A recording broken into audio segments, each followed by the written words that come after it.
Well, welcome everyone to Prepper Chicks After Dark, and we are here tonight to play some Conflicted the Survival card game. What is that, you ask? It's a special deck of cards, 52 cards, just like a regular standard deck, and each card has a survival scenario on it. Kind of a what would you do kind of thing. And it's a great tool, quite honestly.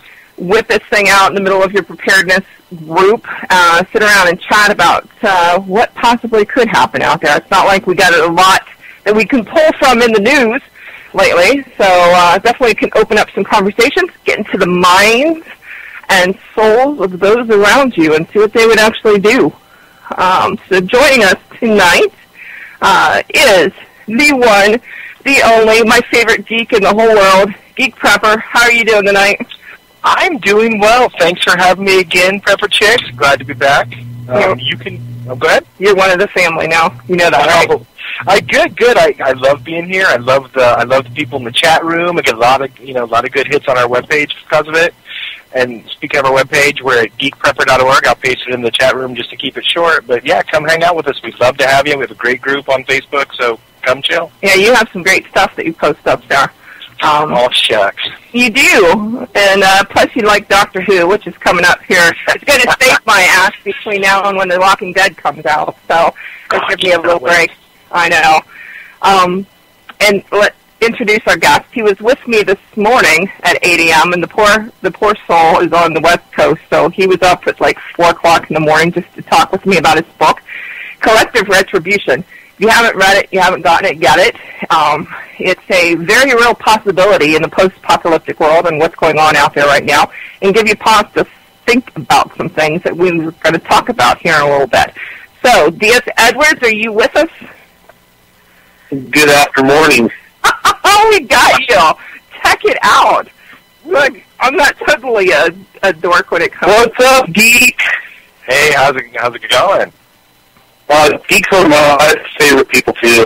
Awesome. Oh, shucks. I'm blushing. You said shucks twice now, haven't you? Yep. Like. So, Diaz, how can people find you? Tell us about yourself, where they can get your book, all that kind of loveliness. Well, you can find me. I have my favorite crack house I like to hang out in on the weekends. No, just kidding. Just kidding. Walking it back. No, actually, you can find the book on Amazon, Barnes & Noble, Books A Million, iTunes. You can get it on your Kindle, your notebook, your Sony reader. You can get it in a paperback. You can get it in a hardback. You can find me on www.collectiveretribution.com. You can find me on Facebook, Collective Retribution. You can find me on Twitter at D.S. Edwards Author. Just find me. You've been pimping yourself out all over the place, haven't you? I'm telling you, it's crazy. I hate social media, but you know what? The guy's got to do it. So you might need a nap. I have to give in and do it. Yeah, I'm pretty tired. A nap and a snack. Yeah. We're having snacks. So what is? Well, I usually winter well. What is your what do you feel will be your favorite post-apocalyptic snack? You know, I like wild animal flesh, so I like it now, so I'm sure I'll like it then just as much as I like it now. So, yeah, that's probably my favorite snack. Maybe a nice roasted bunny or, some elk jerky, venison, something like that. Some elk jerky. Oh, absolutely. Aren't you going elk hunting soon or something? I am. 26 days I'll be out there with my bow in my hand chasing the bulls around. Cool. That sounds like fun. I'm going to have to come out and tag along with you one of these times. Oh, my gosh, it's so fun. The one I killed last year, I shot him at 8 yards. We don't have a whole lot of those in Indiana. No, I don't think so. Geek, what'll be your favorite post-apocalyptic? You can stop and pick me up, and then we'll head on out west. Twinkies. They'll last forever, right? Did you see like the variety of the snack world. Did you see the new chocolate? Twinkies. The chocolate-flavored ones? The chocolate cream in the middle? No. I didn't.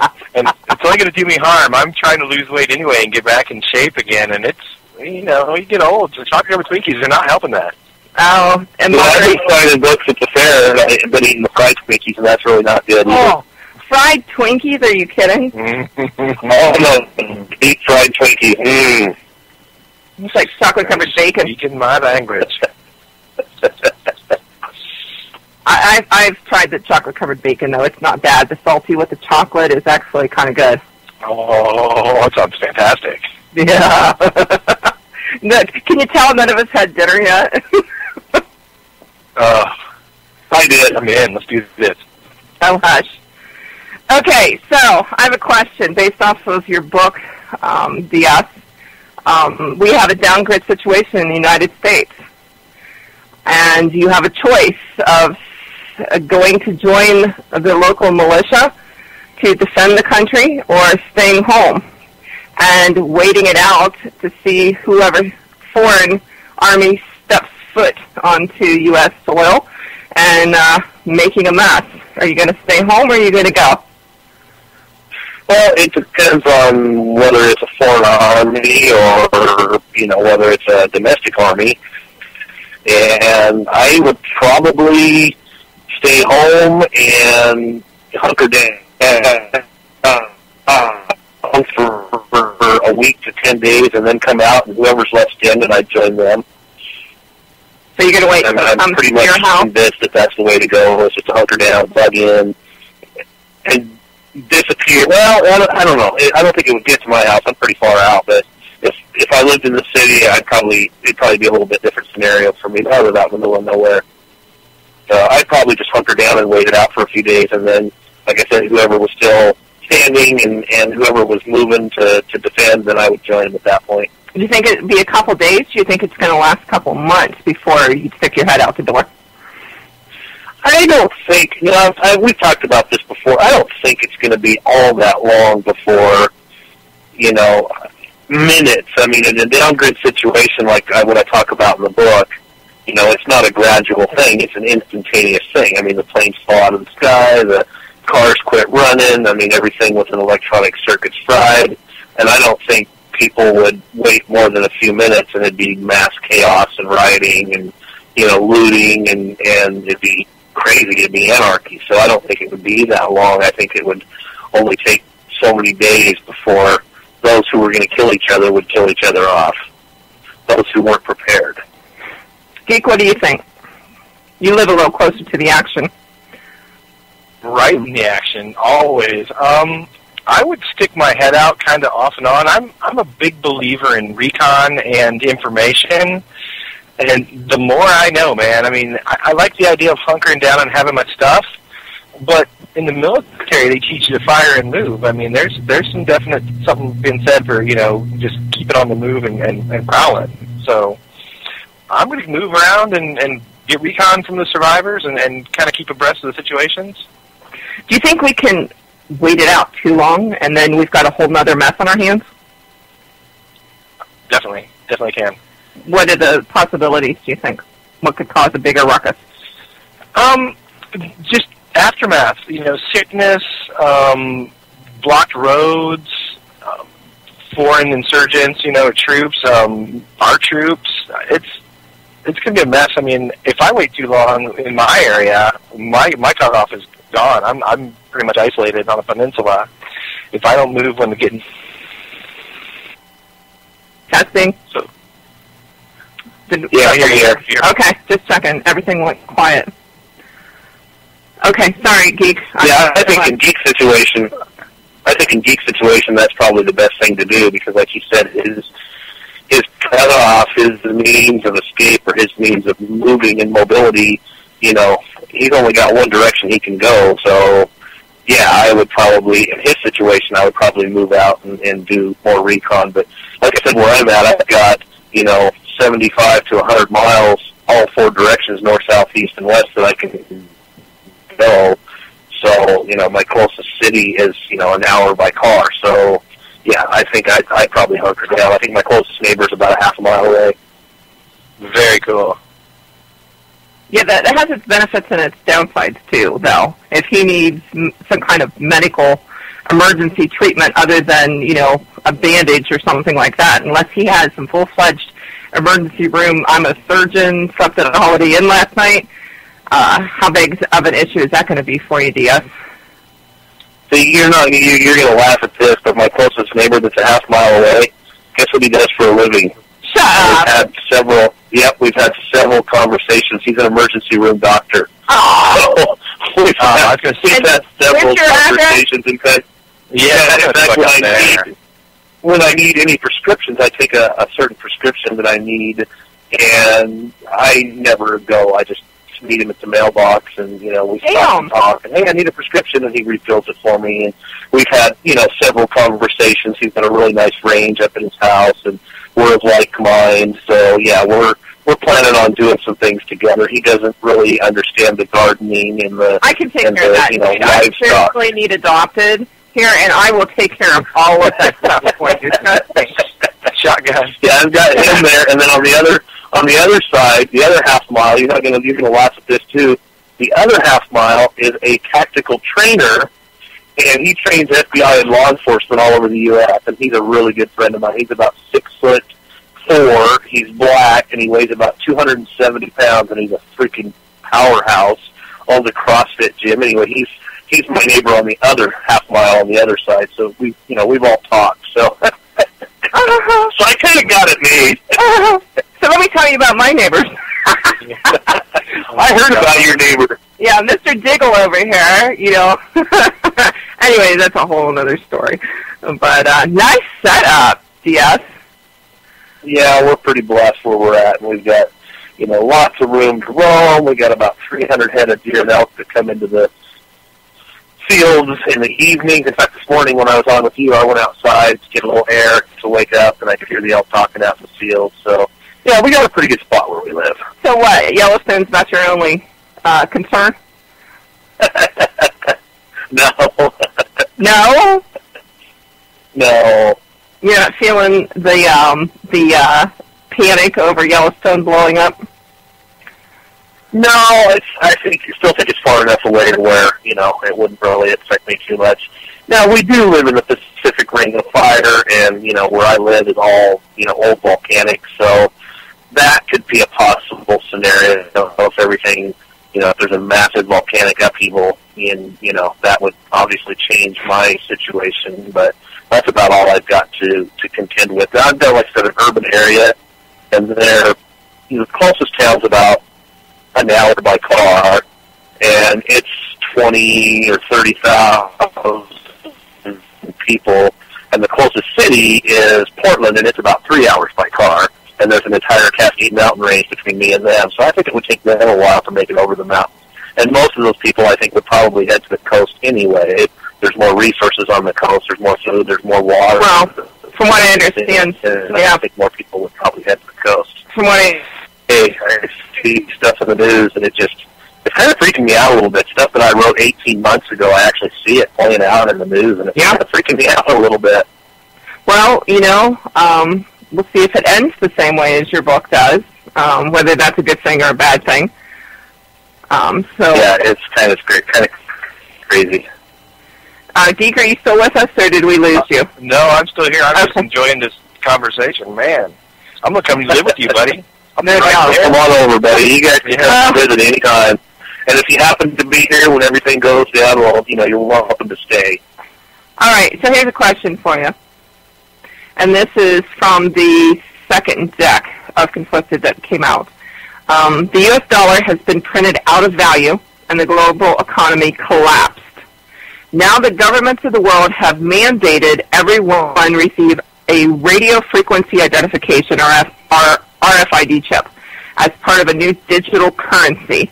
Everyone who does not receive the implant will be cut off from buying or selling. Would you receive the chip, or what steps would you take to survive in this new world era? What do you think? Would you take the chip? No. Why not? You can't buy anything. You can't sell anything. Well, I can survive with what I've got. I mean, it's not a, super fruitful, wonderful existence. It's a lot of work, but I can survive with what I've got and what I can grow. And there's, there's more to prepping than just buying or prepping stuff, stocking stuff to survive on. There's, barter type items that a person should have in their preps. And, one of my favorites is little tiny 1 pound cans of coffee, as many as you can get your hands on. I mean, there's certain things that, they'll create a barter and alternative society when that happens. And I will not take that chip.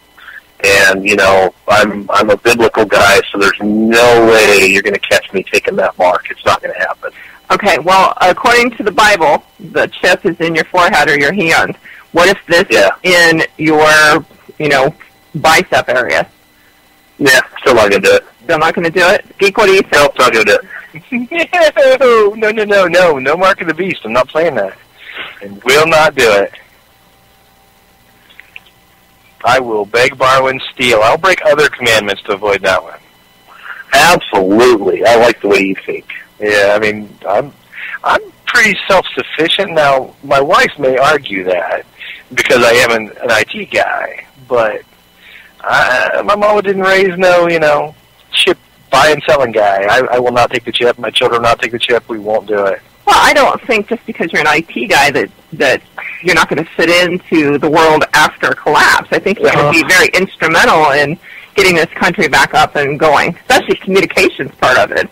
No, definitely. And I mean, I've done things like that, in other, prepared drills and stuff for bringing communications back up. So I played a pretty instrumental part in my career. So, but I am outdoorsy. So, after this, I'm going to go out and sleep in my hammock in the yard and then test out some new concepts. So I think we'll be okay. Did you see that big hammock? Well, maybe I got it from off your page anyway. That was like way up there as opposed to, the standard one that's just, a few feet off the ground. This one was like up in the treetop. Yeah, you might have got that from me. I post a lot of hammock stuff. I'm a big fan of the hammock camping. Would you think a hammock, if you're going to bug out, is a better idea than a tent? See, I debate that. My kids want to sleep next to me in a tent, but a hammock, I mean, you can do a double whammy on a hammock. Yeah, see, we could have two of them. My wife's a small lady, and my daughters are kind of petite like her, so we could definitely, get by. So, the two middle girls with her, and then the baby with me, and we'd be solid. And those hammocks blend right in. I mean, you don't see them until you're on top of them if you use the right equipment. Yeah, lightweight. Yep. The only problem is your gear. You're going to have to watch what you do with your gear. It's not like you can stow it in a tent with you, but right, you just hang it on the straps. Yeah, I've seen some pretty sweet setups when it comes to hammocks. And even in the wintertime, these things are quite toasty. Yep, get the underquilts. I just got a new one, and it is fantastic. I can't wait for winter. Yeah, we always say at least have a hammock, or a tarp with you, minimally, and know how to use it. Yep. Same for military poncho, definitely. Yeah, definitely. But hammocks are sweet, so definitely something I think more people are getting used to thinking of when they think of going out camping. But I still can't get past the fact of being like some bear's burrito or something, because you get in there, laugh all you want to, but, you get that thing zipped up and all of that with the cover over the top, and you're in your little snug Sub-Zero sleeping bag, strung between two trees. I still have qualms about that one. You just hang the sign. Exactly, or we're back to Ho-Hos or Twinkies again. No bears allowed. Just put the sign up. They'll leave you alone. Yes, sir. you go first and let me know how it works for you. Oh no, I'm scared of bears. Yes, what's your favorite way to camp? And don't tell me a big luxurious cabin with arms. Well, I like my, as far as what I'd like to do now would be totally different than what I would do then. I mean, in my go bag, I've got, my bug out bag, I've got a couple of camo tarps that blend in with my terrain, and, one tarp on the bottom and one tarp as a shelter, and then some branches underneath the tarp for padding. So that's different from the way I like to camp now. Now I like to camp in a big wall pit. I've got a wood stove, and, it's 16 by 24, and it's just this giant house out in the woods. And, I like to camp in that. Now, usually, cots in there, and I got a pantry that I put together and put all our camping food on and stuff. But that's not going to be a luxury item. I mean, that'd be a luxury item if we had to bug out. Home. Yeah, I'm not going to pack that around. But no, in my go bag, I've got the camo tarp and 2 camo tarps, and I've got the waterproof, gloves, and I've got, waterproof socks that actually go on over my, socks and so on and so forth. So there's certain things that I'd have to do, camping more primitively if I was talking about. Yeah. I want a teepee. I want authentic teepee. I would stick out like a sore thumb around here. I guarantee you that. And I've got the pattern to make one myself out of duck cloth. But one day, I'm going to have a teepee. I swear to that, with a big old fire pit in the middle, and we're going to sit around and smoke pipes and stuff. Yeah, actually, that's really what I like to do. I like to go out and, sometimes I like to get all my friends together and we go out and we have a big drum circle and then we lay down next to a tree and we rest comfortably in the bosom of our mother, the earth, and we sing to the spirits. And well, I'm going to say through the apocalypse. Kidding. I'm going to have the fun group, so we're going to... Exactly. Might as well not go down, we're going to go down happy, if anything. Oh, my gosh. But... All right, conflict me. All right. Geek, do you have a question? I do. I have a couple here. Let me go.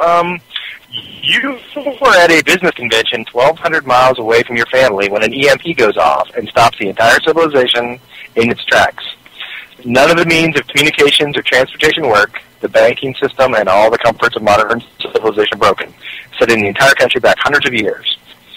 Infrastructure won't be fixed anytime soon, and you aren't ready for this. You have $300 in your pocket in a few hours before all shelves are empty. Would you stay local or head for home? Whatever your decision is, what would you buy with the money and why? All right. DS, what do you think? You got $300 in your pocket. 15. What are you? 1,200 miles. 1,200 miles. Quite a ways away from home. That kind of sucks.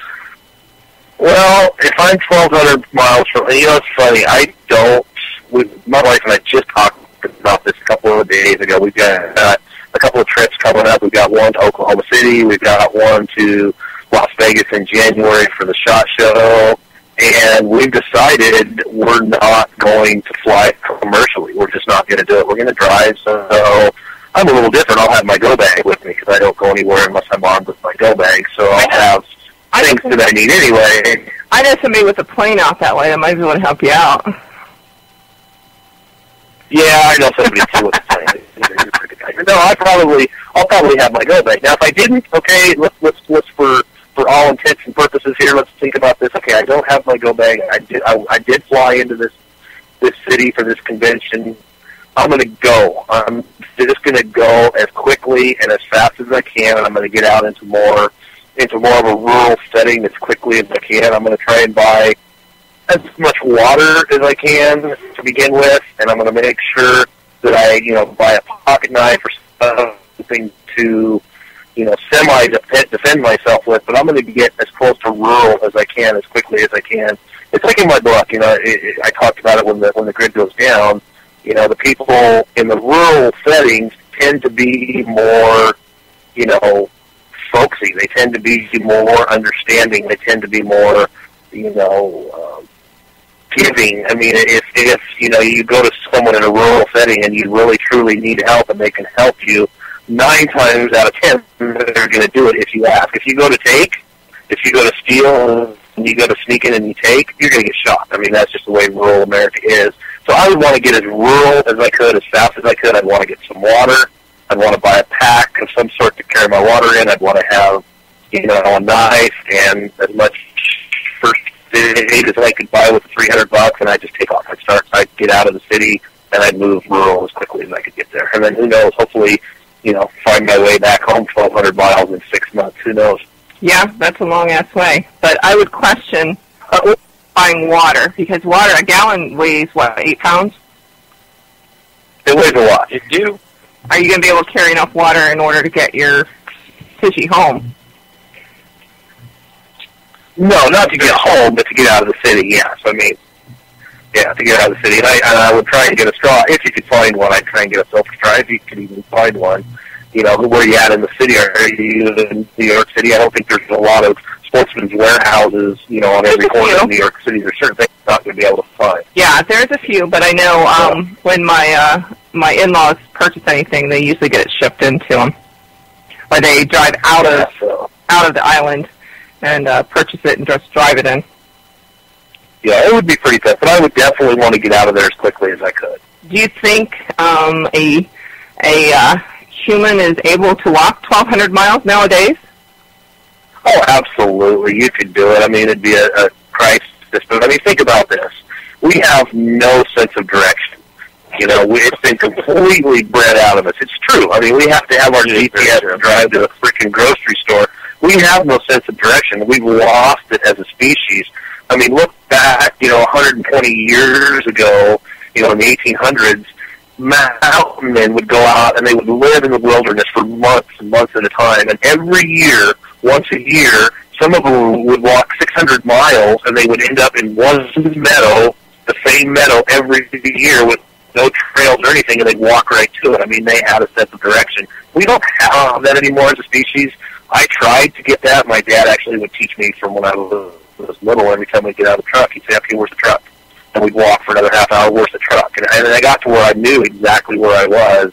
He kind of built it back into me. But that's something that, I think I could do it. I really think I could find my way.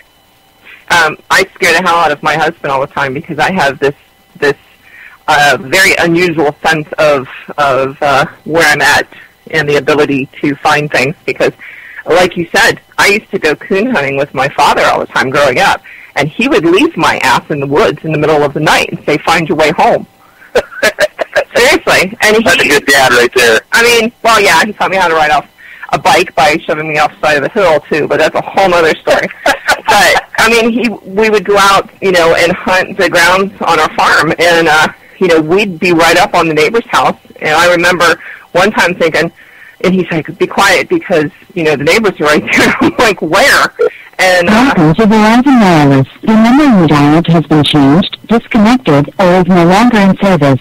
If you feel you have reached this recording in error, please check the number and try your call again. Announcement to switch through to 8-3.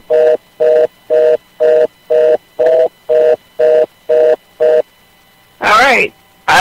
Don't know what that was. That was awkward. Let's, okay, well, Geek, it's your turn. So, $300, 1,200 miles. After that? I guess the Verizon lady didn't want to talk to us. Wow, who's on Verizon? That's weird. Are we dialed in or something? I did dial, Diaz's phone through Skype. Oh, okay, maybe that's it. I was like, oh, NSA really screwed up this time. We got it. I was ready. So they'll do anything, won't they? They are. Yeah. And I travel for a living, so I've got a little bit of advantage here because I've already got an airport get home kit. But to offset that, I would $300. I would hit Walmart or whatever big box store, sporting goods, anything surplus store. I would grab a sleeping bag, a tarp, and some cordage. A slingshot or a bow. I mean, I probably have a better luck getting a slingshot, just the way things are. A knife, some kind of water filter. That may be hit or miss, but I would grab a steel cup or camp pot. And like you said, a compass, because my sense of direction is god-awful. I got lost in the forest last week. And sometimes I do it kind of intentionally, but I got turned around and I wasn't paying attention and I got lost. And I've done this. I mean, I grew up in the woods, so I wasn't scared, but I was like, holy shit, I'm lost. So I was just, so a compass, and then what I would do is I would try to follow highways on the bike if I could. I'm back. Getting shot up. Hi, welcome back. And I would steal all the maps from the rest areas on the way home so I could navigate, because I have no sense of direction. I proved that last week in the forest. So, neither one of you have mentioned, well, I'm going to say this out there. So, I would say it's going to depend on those 1,200 miles and which way you have to go. If you're going to go over the Rocky Mountains, you're pretty much screwed. I mean, I know it's been done in the past, a long time ago, but we got to drive over them to Utah last summer, and I cannot fathom walking across them. To get. It depends on what time of year it is, too. Yeah. So that's going to be my thing. Are you talking about the northern part? Are you talking about coming across the southern United States? But shoes, a good pair of shoes, hiking boots, that you're going to be able to walk in. You're probably going to go through several pair on 1,200 miles on foot. So Crocs it is. Oh, I hate Crocs. I love me some Crocs, man. Oh, my God. It's like my biggest pet peeve. Oh, seriously? You know, that's not mine. My biggest, I think, is the Birkenstocks and socks. That bugs the crap out of me. Yeah. I would wear sandals and socks. I would not do a guy that wore Crocs. I can tell you that right now. It's not going to happen. That's why I wear them, to keep the ladies from trying to do me at the airport. Oh, that's funny. I have welcome at the prison, right? What? You're welcome at the prison, though, right? Yeah. I mean, no, because if I don't wear Crocs, man, I'm having all kinds of problems at the airport. You know, women swooping up on me. Hey, what's up?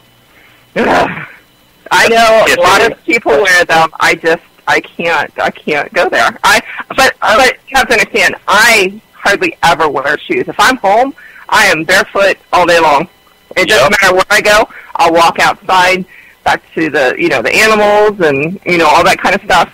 And but that's where you'll find me. That's how I feel comfortable. When I teach, out in class or whatever, I usually take my shoes off. But that's how I grew. I've always been like that. But the whole Croc thing, yeah, sorry. I think you can get through. I think you could get by on a couple of pairs of boots in 1,200 miles. I mean, just thinking about, every year when I go out hunting, we have archery season, which is 28 days long, and then we have all of the rifle seasons that coincide after that my family has tags for. And it's not uncommon to put 12 or 14 miles a day on my boots when I'm out there hunting, and I've had, the same pair of boots for 4 hunting seasons. So you've got to figure 40 to 50 days a year, 14 miles a day, that's 500 and some miles, in a year, and the boots are still, I think you could get by on a couple of pairs of boots walking that distance. If yeah. Good boots. Yeah, it's going to have to be really good ones, but, Yeah. Would you, here you go, would you take a pair of boots off of a dead guy and wear them? Oh, absolutely. Wouldn't even hesitate. In a heartbeat. A dead guy. Yeah, absolutely. Absolutely. I'd say it probably would have to depend on how he died. If he got shot, that's one thing, but if he got some kind of virus, Ebola type, whatever, we're talking a whole other scenario there. Ebola beat. Yeah, that would kind of change, but possibly a guy could, get a nice big pot of water and boil the boots for an hour or two, and I might still put them on. I don't know. Wouldn't that take, waterproofing? Yeah, but I mean, just submerge them. Yeah, I don't know. It would depend. Like you said, it would depend on how he died. Yeah. What about a fire steel? Magnesium rod. Fire steel, magnesium rod. Absolutely. I have one in every one of my go bags. Yep. Airport kid has one. Yep. You take a fire steel through the airport? Yeah, all the time. The the Exo TX or whatever? Uh-huh. Yeah, they don't even bat an eye on it. Wow. I also take a tactical pen in my binder, and they don't even look at that. I love my tactical pen. Yep, just big heavy pen. Yeah, I've scratched my arm up so many times because I keep it in my pocket when I'm at work, and I jabbed myself quite a few times with it. But hey, it works. Coming real handy. Yeah. Anything else that you can think of? You got $300. I mean, are you going to purchase a firearm? Oh man. Well, like probably not, because it would cost a lot more than that. Unless you buy a High Point. Yeah, exactly. Slingshot and knife. Sorry. Yeah, I bought a High Point, and I got 3 rounds out of it before the slide threw off and fell off, and everything fell apart on it. Uh-huh. Some people, they love them or hate them. Mm-mm. You got to keep them clean. Yeah. Well, that's no good to me. Anything else you can think of that you would want? I think, but the problem is a lot of people see these things as almost toys. They collect them, but they never use them. No, that's unfortunate. Yeah, I don't know. It's going to be hard to find anything, and that $300 isn't going to go very far. In a downgrade situation like that, I mean, it would be instantaneous panic. I mean, we've talked about that. People would be looting and rioting probably within an hour anyway. So your dollar isn't going to be worth a whole lot. I mean, it's just not. I mean, price gouging would ensue in moments. I don't think $300 would get you a whole lot anyway. Well, I'm like geek because I travel a lot, and I hardly ever, if I have to, fly anymore. But I always have a bag in my truck with me that has most of the stuff I talked about. Plus a whole lot more. I don't travel without it anymore. No. Even to California, I don't care if they don't want you to bring stuff into the state. They can kiss my butt. I'm bringing it anyway. I'm not traveling without it if I'm driving. Oh, do you hear those pencils going? They're taking notes right now. Well, they can take all they want. Me and Pelosi can sit down and have a nice chat about it one day. Okay. Oh, my God. Geek, give me the next question you had.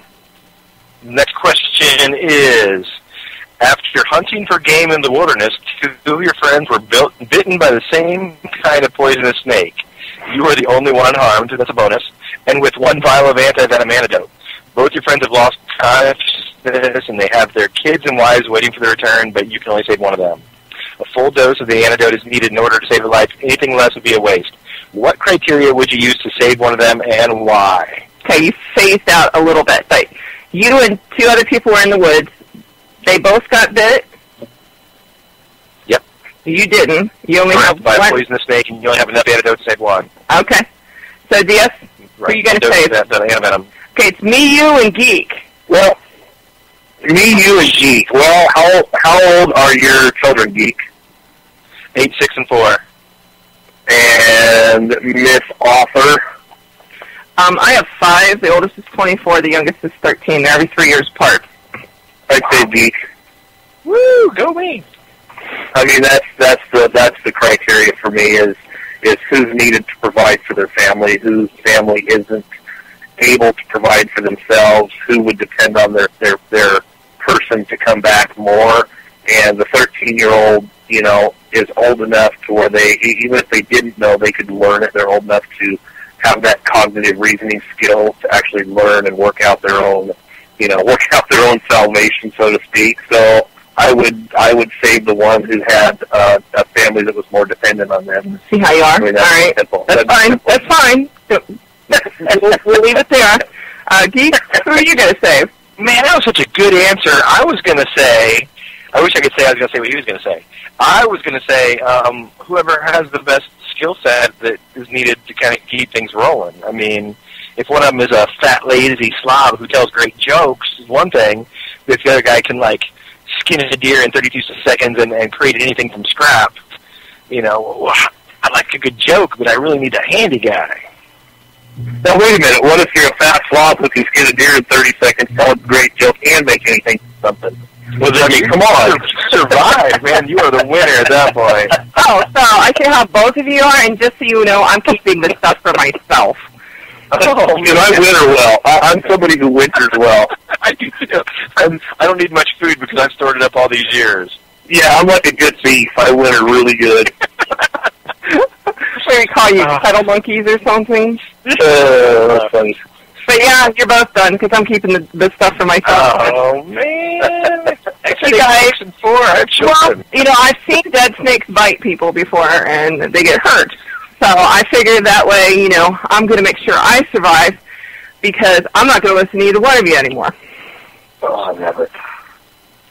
So I got a question for you guys. Even though it's not in the game, I don't have any cards because, you know, I'm not special enough to get a game sent to him, you know. We've lost JD somewhere out there in the world. He's making, what is that, shaved Hawaiian ice somewhere in California, and we haven't heard from him for a couple weeks now. So, well, I've got a question. Wait a minute. I forgot what I was going to ask now. See, you totally threw me. Totally threw me. And it was a good question. And that was too damn easy, let me just say. Oh, I got it. I got it. Did either one of you have a... Welcome to Verizon Wireless. The number you dialed has been changed, disconnected, or is no longer in service. If you feel you have reached this recording in error, please check the number and try... I have 4 of whatever he thinks he has, by the way. But, yeah, he just hung up on us, I think. I've got... Geek, do we still have you two? Are we losing everyone? Hello, hello.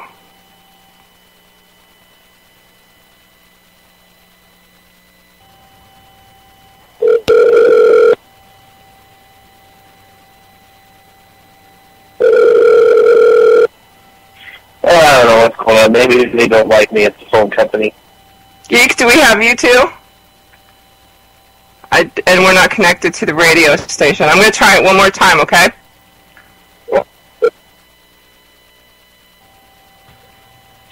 NSA strikes again. Bastards. They don't love us, man. That one. I can't get into. It's still showing.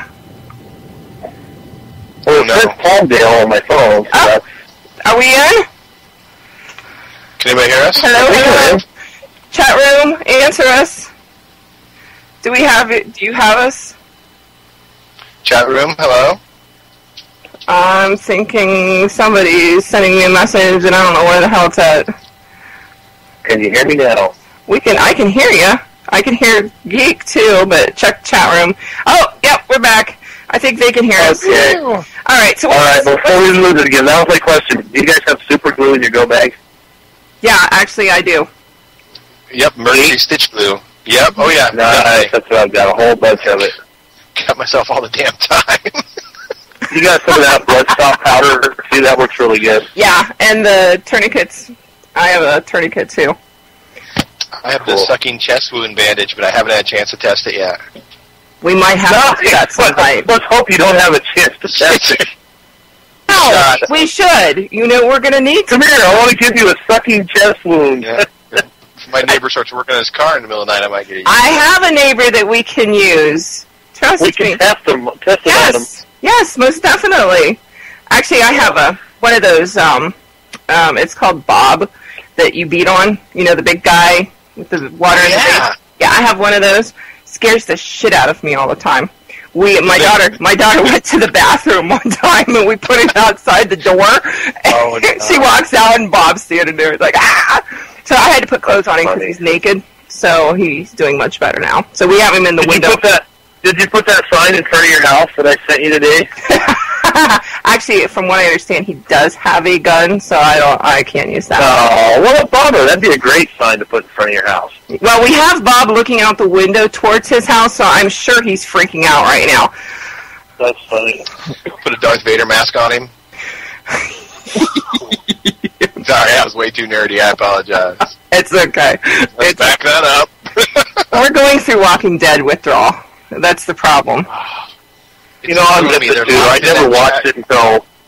I never watched it until last year, and then I watched the whole marathon. My wife and I stayed up for like 22 hours straight watching Walking Dead. Like, oh my gosh, we got to watch this show, and then we caught up, and then we watched last season, and now I'm like, okay, it's time to... Now you ready? So who's your favorite character on the show? You know, I like Michonne. I love her. I mean, yeah. Who else would have thought to, you know, cut off the jaw and cut off the arms and have them carry their stuff around? I mean, that was genius. I like her. She's probably my favorite. The full package, definitely. Geek, you're in agreement? Dude, she's got a sword. She's a hot brown chick. I mean, come on. Let's totally do this. Fights zombies, can shoot guns. I'm really pissed last season. Oh, I'm hungry. I'm going to go in this camp without any weapons. Dummies. Yeah, the premiere isn't until October, so we still have some time.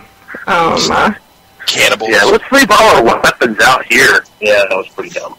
Yeah, why not leave someone else with the weapons? You know, hey, if we're not back in 2 hours, come kill these people, please. Well, I have a feeling this season's going to be interesting, and with the new writers and stuff, they have a way of twisting it at the last minute to make you sit up and take notice. I just wish that, occasionally they would bathe more often. They do really well mowing the yards. I know. They have goats. There's zombie goats somewhere. That's a great looking yard. Yeah. And spaghetti. We'll have spaghetti and chocolate pudding. Oh. Well, the chocolate pudding I totally can see.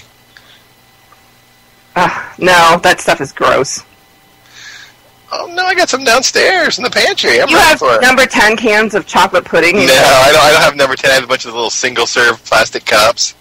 But if the grid goes down at $300, if I'm on the road, I'm buying number 10 cans of pudding and forget everything else I said. Is that the one thing that you're going to miss the most? Yep, I'll make hobo stoves out of the cans and like decorations and jewelry. Yeah, I'll be able to do anything. Decorations and jewelry. All right, you'll be pimping it out.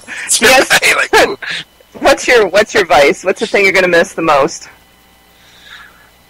Oh, goodness. I don't know. Well, sounds like you're Electricity. freaking sad anyways. I don't even think he has to worry about that. Yeah, I don't know, because most of what we eat, honestly, I don't eat a whole lot of junk. Most of the stuff we eat, we don't buy anyway already. So I don't know. There's a few, maybe. Well, I don't know. My wife makes jam, and I love jam on toast. But she makes all our own jam. We have a fruit orchard in our place, so we got plums and cherries and apples and peaches and pears. I don't know. There's really not much. I don't know, maybe chocolate. I do like chocolate once in a while. I would probably miss chocolate. Get yourself some That's kind of my coconuts. advice. Yeah, I don't know. That's too much work. I'd be, that's too much. It's That's a waste of time. chocolate. I think Is I it could too do much it. work? Just roast some coconuts up and... yeah, well, Yeah, I don't know. Chocolate would probably be, that'd be the one, though, chocolate. I would miss that. At certain times of the month, it's mandatory that there's chocolate in my house. I can tell you that. Huh, that's amazing. That's like every woman. Certain times of the month, Yes. there's chocolate in that house. I could end up... payday. Uh-huh. Every time he gets paid, you can have chocolate. We would be able to clear parts of the apocalypse out if it wasn't for chocolate sometimes, I think. All right, it is 10 minutes till. DS wants to tell everybody about your book and where they can track it down and find it and all that stuff. It is Collective Retribution, Retribution, Collective Retribution. You can find it on Amazon, Barnes & Noble. You can find it on Books A Million. You can find it at the iTunes store. You can get it electronically, paperback, hardcover. You can follow me on Twitter at DS Edwards Author. You can find it on Facebook, or you can go to collectiveretribution.com.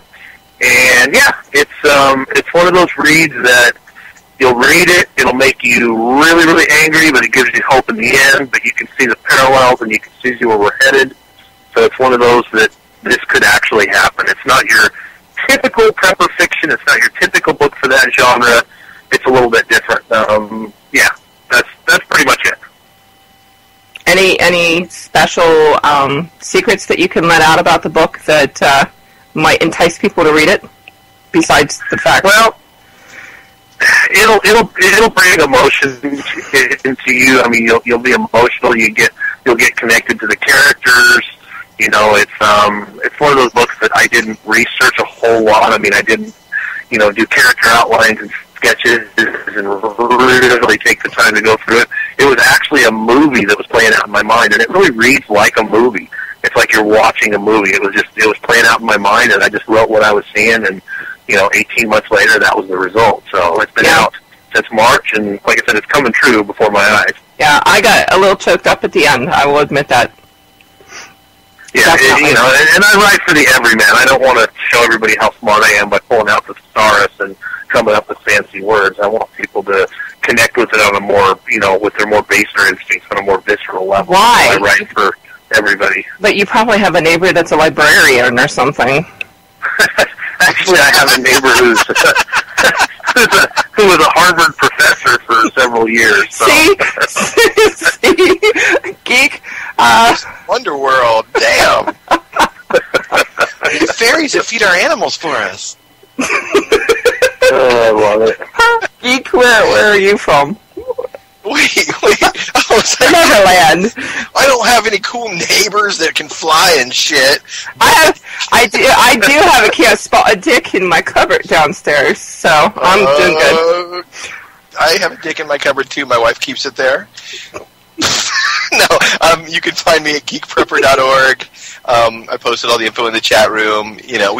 We don't put out as much content as everybody else because we don't just regurgitate. I mean, I see the same 5,000 posts from 5,000 different bloggers. I told you all about Ebola like 3 months ago, so if you didn't do anything about it, it's on you. I told you. So, real quick on the Ebola thing, what do you think about all of these scares that are going on? Everybody's freaking out. And I said that this morning. I said, just watch it, because everybody's going to start freaking out because everybody thinks they've got Ebola, because that's the hot topic now. I got it right now. All over. Don't spit. Okay. Last question. When forming a survival group, what structure of organization is best? Having one leader with people under that person at various levels, or having the entire group share leadership and responsibilities, and why? DS? Everybody needs to have their job that they are the best at. Everyone has a skill set. I don't care if you've never done anything in a survival situation in your life, if you've never been an outdoorsy person.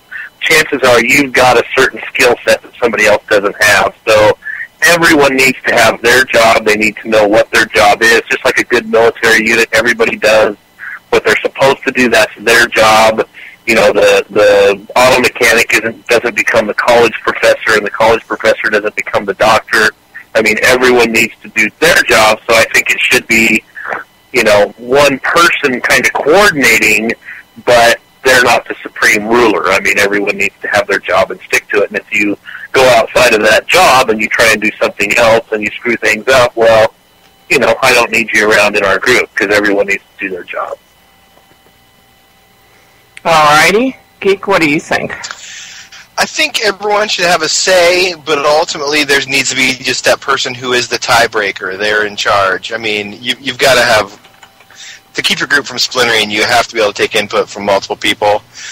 But there has to be someone who's like, no, there's no way we can do that. We're not doing it. There has to be the final word. So it's a republic, but there ultimately is someone who will be the tiebreaker, or will do what no one else wants to do. You don't think that could be voted on by a group of people? It could, but ultimately sometimes people, no matter how much they prep and practice, they're not ready to make the tough decisions. Like, in my world, if something really gross and nasty has to be done, whether it's just, you know, telling somebody that something's wrong, or take this animal and have it put to sleep, it falls to that one person, and they do it. Do you think the leader should also be the executioner? Yes. I think if you're going to make the call, you should have the cojones to do the job. Now, something like that needs to be weighed very carefully. You can't just be judge, jury, and executioner, but you can be executioner. Okay, last question. Are you ready? Oh, I hope so. Ready. All right. This is both of you. So, honestly, I want you to tell me the truth here. Christopher Pike, William Shatner, Patrick Stewart, Avery Brooks, Kate Mulgrew, or Scott Bakula? Patrick Stewart. I don't know half of them. What?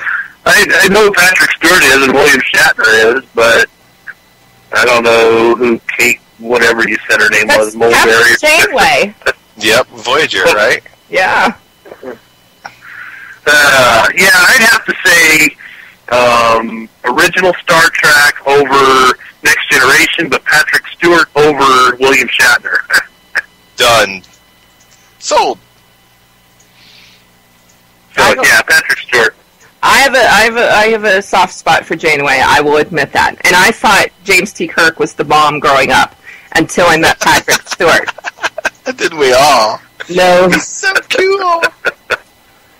As long as you don't become a red shirt, I think we can get through what's coming up. Let's beam all the important people down to this dangerous thing, this dangerous planet. Oh, shit. Yeah, we need a few of the secondary characters who just show up on a certain episode. Oh, they're going to die. Oh, that person's going to get killed off because I've never seen them before. So we need a few of those people in our group to take the brunt of it for others. I've got one. I didn't say that. Oh, you've got one in your group? He's a great guy, but he's just destined to take himself out. But He's got no skills. Don't you rank the people in your group mentally, and not vocally? I mean, you don't want anybody to know. But mentally, do you sit there and rank the people in your group? I rank their skills. They're all important to me because they're listening, and I love them. I mean, we do it at work all the time. You sit there and you decide who's on the bottom of the list and who's not. Right. You're good enough, you're smart enough, and doggone it, people like you. People like me until you become a senator. All right, so 7 of 9, Oh. or Spock. Oh, 7 of 9, absolutely. Yes. In a purely professional manner. Oh, absolutely. Not for spooning or anything in the middle of the night. Absolutely not. Not for spaceship hammock love, no. No. Oh, the No, not for aliens that at are coming all. out. They were asking for aliens. Have either one of you been abducted, by the way? I used to get it quite often, but then I started wearing the tinfoil hat. I thought you were going to say the rubber shoes. I've never been abducted, but when I was in 5th grade, I saw a UFO with my grandfather and uncle when we were driving back from Indianapolis. For real. That's when they left me here. My dad saw one too, but I never got to see one, so. Yeah, it was such a real thing that people were stopping their cars along 70, I think it was, and were pointing, and I was like, what is that? And they're like, it's an airplane. Like, bullshit. I mean, you're right there by Wright-Patterson coming through there, so it's possible that it was an aircraft. Yeah, it was the hugest disc in the sky I ever saw. I've never seen anything else like it. Okay, but how old were you? I was 11 or 12. Okay, so when I was 11 or 12, I remember the hills where I lived were like huge, like mountains. Now they're really small.